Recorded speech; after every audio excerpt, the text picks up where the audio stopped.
আবু সাইদকে হত্যার কথা বলে সেখানে একটা ভিডিও দেখালো। হ্যাঁ, খুব স্বাভাবিক, এটা মানুষের সেন্টিমেন্টে লেগেছে যে তাকে পুলিশ গুলি করে মেরেছে। এখানে আমার প্রশ্নটা হচ্ছে, তাকে যদি পুলিশ গুলি করে থাকে, তো গুলি খাওয়া একটা লোক এরা টেনে নিয়ে গেল, এখানে কিন্তু কোনো রক্তের চিহ্ন দেখা যায়নি। দ্বিতীয় কথা হচ্ছে যে তার সঙ্গী সাথীরা যে তাকে টেনে নিয়ে গেল।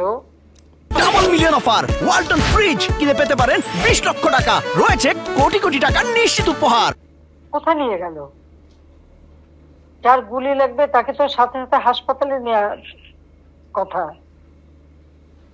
হাসপাতালে নেবে, অপারেশন করবে, বুলেট বের করবে, তাকে বাঁচাবার চেষ্টা করবে। আবু সাইদকে কিন্তু হাসপাতালে নেয় নাই, নিয়েছিল প্রায় 4-5 ঘন্টা পরে। 4-5 ঘন্টা পরে হাসপাতালে নেওয়ার পর ডাক্তাররা যখন চিকিৎসা করে তখন সে মৃত্যুবরণ করে। তার মাথায় আর একটা ভিডিওতে দেখা গেছে তার মাথা, ওরা যখন পুলিশকে ঢিল মারছে, সেও পুলিশকে মারতে মারতে এগিয়ে যাচ্ছে, তার মাথায় একটা ঢিল এসে পড়ে, সে মাথায় হাত দেয়। তাহলে প্রশ্ন যে এই একটা সেন্টিমেন্ট তুলে তারা যে এতগুলি জীবন নিয়ে খেললো, এর জবাবকে দেখবে।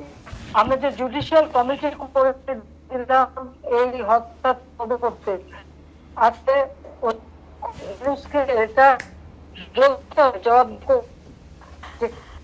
সেই জুডিশিয়াল কমিটিকে সে তদন্ত করতে দেয় নাই। আসলে এরা, আমি ডিজিটাল বাংলাদেশ করেছি, আর সেই ডিজিটাল বাংলাদেশের সুযোগ নিয়ে এরা বিভিন্ন অপপ্রচার করে এবং কোটার নামে আন্দোলন করে তারা এদেরকে বিভ্রান্ত করেছে। আজকে যারা, আমি নিরীহ ছাত্রছাত্রীদের অভিভাবকদের, আমি কিন্তু আগেও বলেছিলাম, আমি যখন নেশনকে অ্যাড্রেস করি তখনও গার্জিয়ানদের বলেছিলাম যে এই আন্দোলন আপনাদের ছেলে মেয়েদেরকে আসতে দিয়েন না, কারণ এটা এই আন্দোলন সেই কোটা আন্দোলন না, কারণ কোটা নাই, আর উচ্চ আদালত এটার উপরে ব্যাখ্যা দেবেই।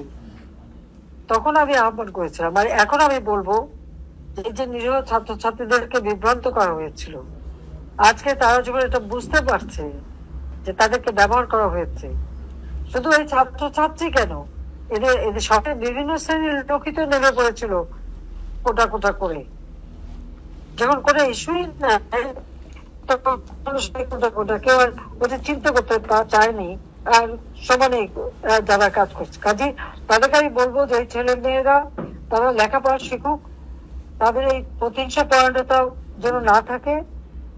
আর যারা আজকে উপলব্ধি করছে, অবশ্যই তাদের যাদের জীবন যাতে ভালো হয় সেটা আমরা দেখবো।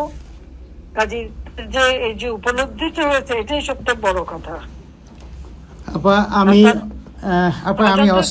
অন্যায়ের সাথে তারা জড়িত হয়ে গেছে, সেখান থেকে অবশ্যই তারা মুক্ত হোক, সেটাই আমরা চাই। তাদের জীবনটা সুন্দর হোক, সেটাই আমরা চাই।